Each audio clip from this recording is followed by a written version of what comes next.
So, my name is Wendy Hernandez, and I am a Phoenix attorney and also the creator of Command the Courtroom.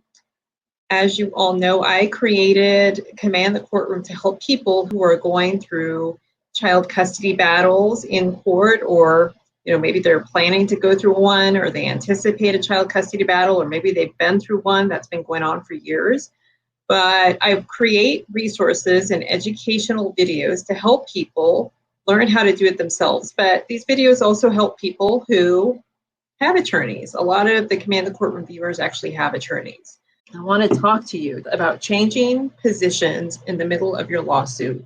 When a party files paperwork, like say it's a petition to modify decision-making or custody and parenting time, or say a party files a petition for divorce, and they ask for a certain custody or decision-making arrangement or a certain parenting plan, a lot of times they go through the litigation and they proceed in the pursuit of getting whatever it is that they're asking for. There are times, however, that one party or the other or both may want to change positions. So let me give you an example. Say, for example, you start off by filing asking that you and the other parent share joint custody or joint decision-making. But as you go through the case, you start finding out about all these, quote, bad things that your ex or soon-to-be ex is doing when it relates to the kids. Or say your ex gets in trouble with the law, or say there's a domestic violence incident, or say you find out your ex has a substance abuse issue. Well, in those circumstances, it is entirely possible for you to modify what you're requesting of the court. And what I would say to you, though, is, the important thing in litigation is you have to let the court and let the other side know what it is that you're doing. There's no trial by ambush. There's no litigation by ambush. You can't pretend that you're going to do one thing and then change courses. You have to keep everybody in the know. And that's why there are rules of disclosure. That's why there are certain deadlines for you to exchange names of witnesses, for you to provide evidence.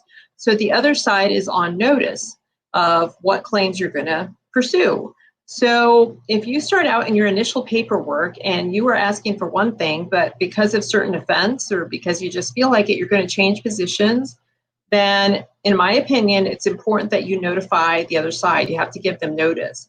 Now, always check the rules and the laws in your state. Check your rules of procedure, your rules of family law procedure, because they may be different than what I'm telling you. And if there's a conflict, you always have to follow the rules in your jurisdiction. I would always give notice. And I had a really hard lesson about this several years ago. And I can't remember exactly, I feel like the subject matter had to do with spousal maintenance. And we went to trial, and my client and I were pursuing something around spousal maintenance.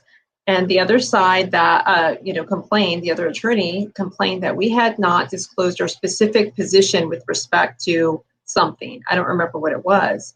And in fact, that we hadn't disclosed our specific position. We had generally said, this is what we're pursuing as far as spousal maintenance. But as far as really drilling down on the details, we didn't do it. So the judge stopped me and my client from proceeding and arguing in support of what it is that she wanted. And that was a really, really difficult situation. And actually, in the end, it turned out well for my client, thank goodness.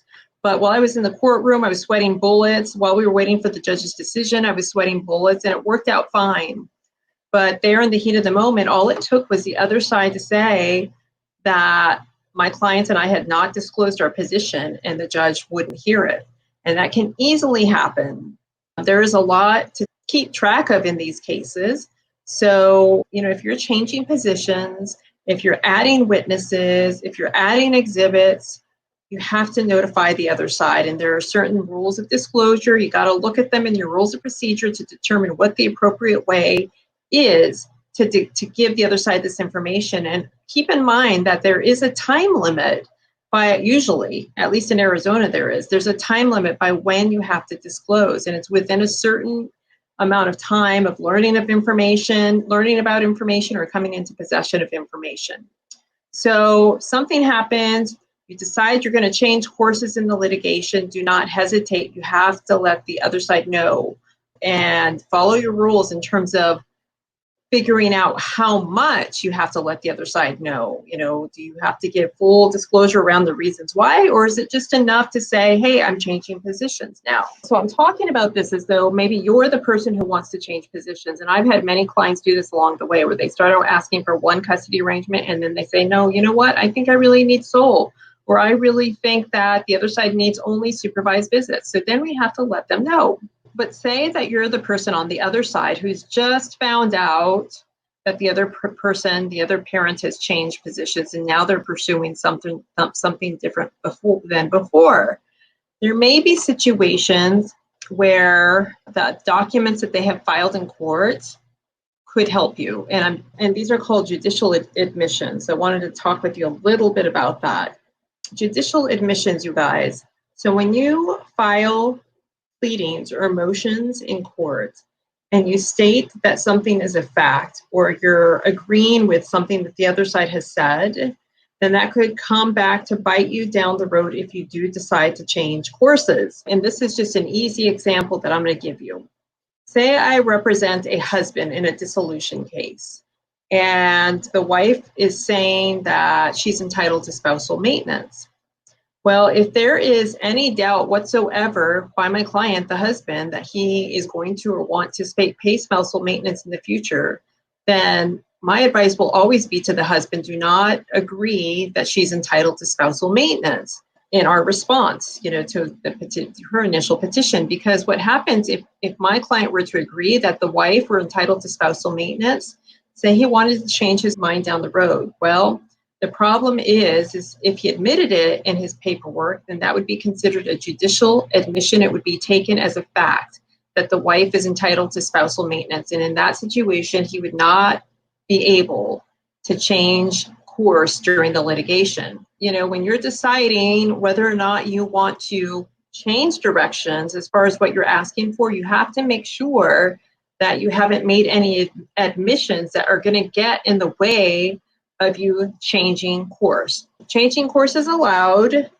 in the middle of a lawsuit, but always look at the rules wherever you are to give notice. And then the second thing is to make sure that you haven't made admissions since the lawsuit has been pending that are in writing and filed with the court that would get in the way of you changing positions.